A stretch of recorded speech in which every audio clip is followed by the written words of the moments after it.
Good morning students. आज हम लोग क्लास 11th के लिए इंग्लिश सब्जेक्ट में सिंथेटिक्स को सीखेंगे।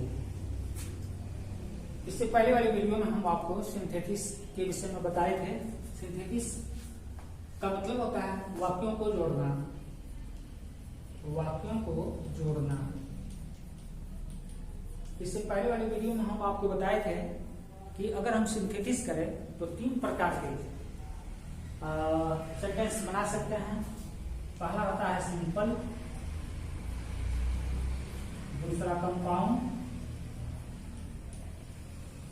और तीसरा कॉम्प्लेक्स सेंटेंस। पहला सिंपल सेंटेंस, दूसरा कंपाउंड सेंटेंस और तीसरा कॉम्प्लेक्स सेंटेंस। आए हम अपने सिलेबस को समझें। सिंथेटिक्स में जब हम सिंथेटिक्स करते हैं और पार्टिसिपल का प्रयोग करते हैं तब पार्टिसिपल 3 प्रकार का होता है। उस पहले वाले वीडियो में हम आपको बताए हैं। इस वाले वीडियो में आप उसे थोड़ा सा आगे चल के इन चीजों को देखेंगे कि जब हम 2 वाक्य यानी 2 सिंपल सेंटेंस यानी 2 सिंपल सेंटेंस हो या उससे अधिक भी सिंपल सेंटेंस हो तो उन्हें जोड़कर हम एक सिंपल सेंटेंस बना सकते हैं। ठीक उसी तरह 2 सिंपल या उससे अधिक सिंपल सेंटेंस को जोड़कर कंपाउंड सेंटेंस या कॉम्प्लेक्स सेंटेंस बना सकते हैं। हम बताए थे कि सिंपल सेंटेंस कैसे बनेगा। तो सिंपल सेंटेंस वह सेंटेंस होता है, पिछले वीडियो में हम आपको डेफिनेशन बताए थे कि सिंपल सेंटेंस वह सेंटेंस होता है जिसमें केवल एक ही फाइनाइट वर्ब हो। आशा है कि आप उन चीजों को सीख चुके होंगे। आज हम लोग उसी रूल से आगे बढ़ते हुए कुछ चीजें वो हम लोग सीखेंगे, यानी इनका प्रयोग करके देखेंगे। प्रेजेंट पार्टिसिपल का प्रयोग कैसे करेंगे। तो प्रेजेंट पार्टिसिपल का प्रयोग करने से पहले आप अगर इनके डिटेल को देखें तो इसमें 2 कार्य साथ साथ चल रहे होते हैं। इसमें 2 कार्य साथ साथ चल रहे होते हैं, लेकिन सब्जेक्ट क्या होता है, एक ही होता है। बहुत सारे विद्वान बताते हैं कि दोनों कार्य साथ साथ तो चल रहे होते हैं, लेकिन कभी कभी एक कार्य समाप्त होता है और जस्ट दूसरा कार्य शुरू होता है। अर्थात 2 कार्य होते हैं जिसमें एक कार्य समाप्त होता है, दूसरा कार्य आरंभ होता है। दोनों कार्यों के बीच टाइमिंग न के बराबर होती है, तभी हम उस वक्त भी प्रेजेंट पार्टिसिपल का प्रयोग करते हैं।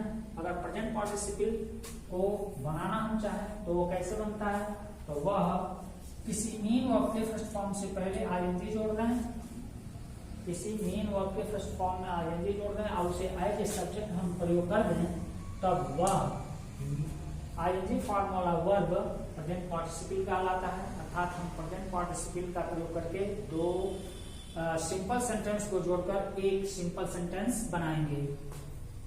यानी आज हम जो लोग पढ़ेंगे 2 सिंपल सेंटेंस को जोड़कर 2 सिंपल सेंटेंस को जोड़कर एक सिंपल सेंटेंस।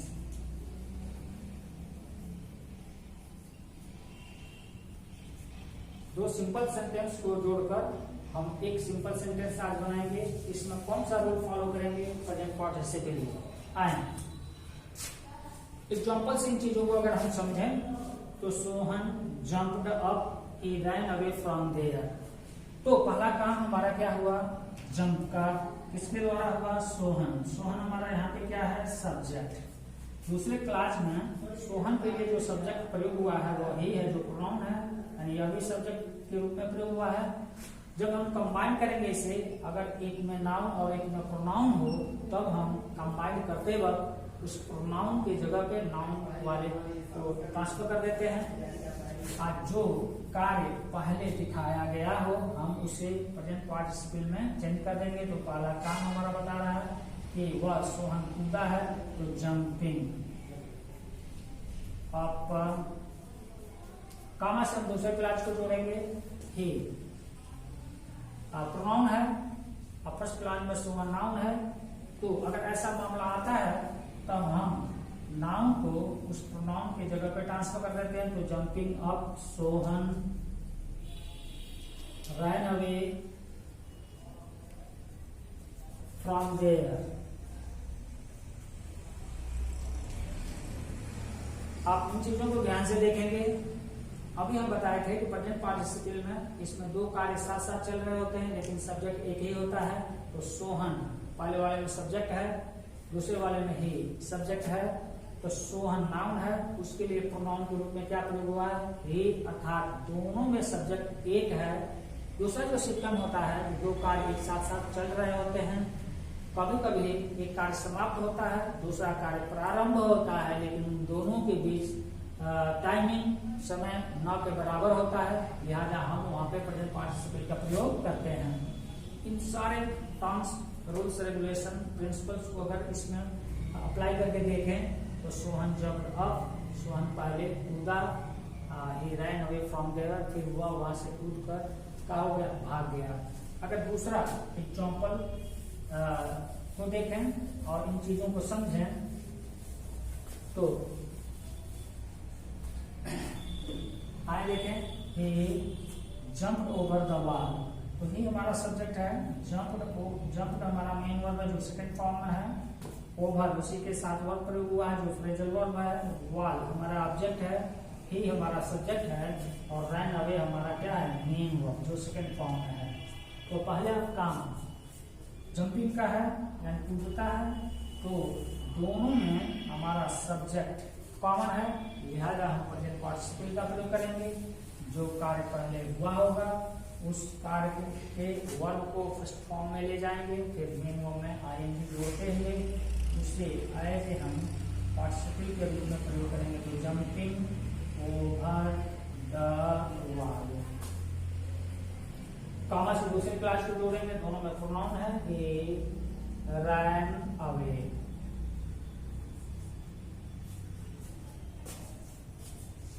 आप निश्चित रूप से इन चीजों को समझ रहे होंगे। अगर तीसरे एग्जाम्पल में हम चल के देखें तो my father saw his old friend, he came out to welcome him. तो my father saw his friend, his old friend, अगर सॉल्व किया जाए तो माई फादर आपका क्या होगा, सब्जेक्ट, सा आपका क्या है, मेन वर्ब, किस फॉर्म में होगा, सेकंड, हिज ओल्ड फ्रेंड इसका क्या है, ऑब्जेक्ट। पहला क्लास हमारा पास्ट इंडेफिनिट में बता रहा है। ही केम आउट, तो ही हमारा क्या होगा, सब्जेक्ट, केम आउट हमारा क्या है, मेन वर्ब जो सेकंड फॉर्म में है, और टू वेलकम हमारा मेन वर्ब है, लेकिन यह इंफिनिटिव के रूप में प्रयोग हुआ है, और हिम इसका क्या है, ऑब्जेक्ट। सॉल्व किया जाए तो माय फादर को अगर सब्जेक्ट के रूप में हमने लिखा है तो यह आपका क्या होगा, नाउन, और इसी के लिए दूसरे क्लास में ही का प्रयोग हुआ है जो सब्जेक्ट रूप में है, तो ये क्या है, प्रोनाउन। हम आपको बताए हैं कि जब पहले क्लास में कोई नाउन आ जाए उसके लिए दूसरे क्लास में कोई प्रोनाउन आ जाए, तो जब हम सिंथेसिस करेंगे तब उस नाउन को प्रोनाउन के जगह पे ट्रांसफर कर देते हैं। तो माय फादर जो सब्जेक्ट है वो नाउन है, इसके लिए सेकंड क्लास में ये सब्जेक्ट है जो एक प्रोनाउन है, तो इस नाउन को हम प्रोनाउन की जगह पे ट्रांसफर कर देंगे और फिर सिंथेसिस करते हुए हम इन्हें कंबाइन करके एक सिंपल सेंटेंस बना देंगे। तो सबसे पहले हम उस वर्ब को निकालेंगे जो जिसे हमें प्रेजेंट पार्टिसिपल में प्रयोग करना है। तो सा फर्स्ट फॉर्म क्या होगा, seeing his old friend, comma से जोड़ देंगे दूसरे वाले को, तो my father came out to welcome him. आशा कि आप इन चीजों को समझ रहे होंगे। आज फिर से एक बार इसे देख लें। अगर पहले क्लास में सब्जेक्ट के रूप में कोई नाउन है और दूसरे क्लास में सब्जेक्ट के रूप में कोई प्रोनाउन है, तो सिंथेसिस करते समय हम पहले वाले नाउन को अर्थात पहले वाले क्लास में प्रयोग हुए नाउन को हम सेकंड क्लास में ट्रांसफर करके उसे सिंथेसिस करके जोड़ देते हैं। लास्ट वाले एग्जांपल को देखा जाए तो यहाँ पे हम एक चीज समझ सकते हैं कि कभी कभी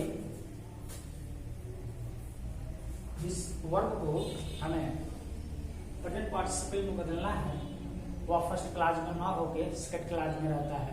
अधिकतर एग्जाम्पल्स में यह देखा गया है, अधिकतर कंडीशंस में यह देखा गया है कि जिस वर्ब को हमें प्रेजेंट पार्टिसिपल में या पार्टिसिपल में बदलना है वह अक्सर फर्स्ट क्लास में रहता है, लेकिन ऐसा हमेशा नहीं होता। वह वर्ब सेकंड क्लास में भी जा सकता है। इसीलिए हम लोग इस एग्जाम्पल को ध्यान से देखेंगे। और यह एग्जाम्पल बोर्ड में कई बार पूछा गया है। The old man ran away. The old man हमारा जो सब्जेक्ट है और यह एक नाउन है, और रैन अवे इसका मेन वर्ब है जो सेकंड फॉर्म में है। ही सब्जेक्ट है जो एक प्रोनाउन है, और सा इसका मेन वर्ब जो सेकंड फॉर्म में है। ए टाइगर कमिंग इसका ऑब्जेक्ट है। तो सा यही हमारा इफेक्ट या प्रत्यक्ष को बता रहा है। लिहाजा हम जब इसे सॉल्व करेंगे तो वहां से हम इसके फॉर्म में आएंगे, जोड़ेंगे तो हो जाएगा सीइंग ए टाइगर कमिंग कामा से। अब फर्स्ट क्लास को ट्रांसफर कर देंगे द ओल्ड मैन, ही हटा देंगे the old man ran away.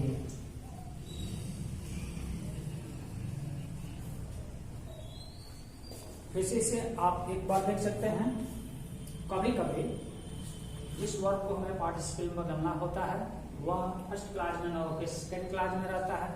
वहां पे आपको यह ध्यान देना होगा कि वह वर्ब जो इफेक्ट या प्रत्यक्ष को दिखा रहा है जिसे हमें पार्टिसिपल में बदलना है वह फर्स्ट क्लास में है, सेकेंड क्लास में है। आशा है कि आप इन एग्जाम्पल्स को, इस कंडीशन को समझ चुके होंगे। बाकी कल हम लोग नेक्स्ट वीडियो में इससे आगे चलेंगे। आप अपने बुक में एक्सरसाइज में जाएंगे, क्वेश्चंस को हल करेंगे। कोई प्रॉब्लम आता है तो आप मुझसे पूछेंगे, मुझसे कांटेक्ट कर सकते हैं। बाकी के लिए कल हम लोग मिलेंगे। थैंक्स।